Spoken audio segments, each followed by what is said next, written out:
In Ilocano dito yung kanta ni Amy Grant kakabsat.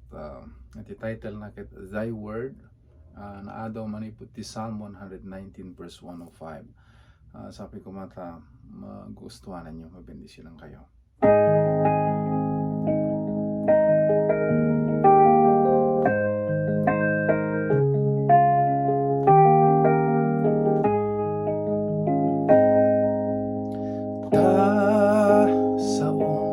Isut silaw to'y sakak ken ranyag ti dandanan.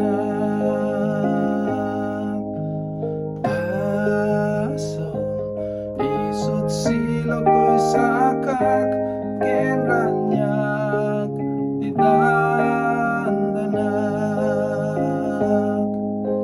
No mabutengag ken naiwawag sikat mananatarabay kanya.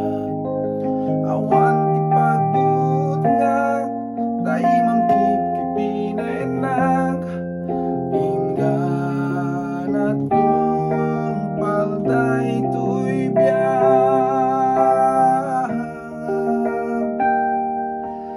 Tasaw isut silaw to'y sakak ken ranyag ti dandanan.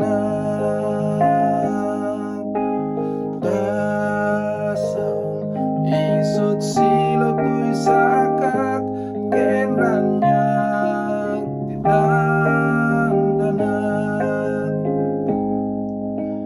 Jak tulipatan tanasuding nga ayat uray di tiyempo kumapuyag.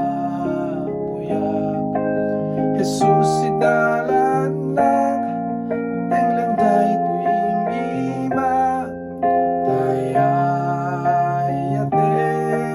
katinggana.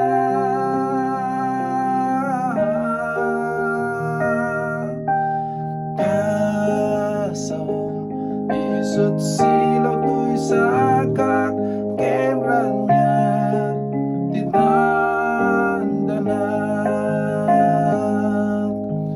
Tasaw isut silaw to'y sakak ken ranyag ti dandanan. Jak tulipatan tanasuding nga ayat uray ti tiyempo kumapuyag. Jesus si dalanag tenglem daytoy imima tayayaten katinggana. Hinggana. Tasaw isut silaw to'y sakak ken ranyag ti dandanan. Tasaw isut silaw to'y sakak ken ranyag ti dandanan. Tasaw isut silaw to'y sakak ken ranyag ti dandanan. Sikat ranyag to'y abiyag. Jesus sikat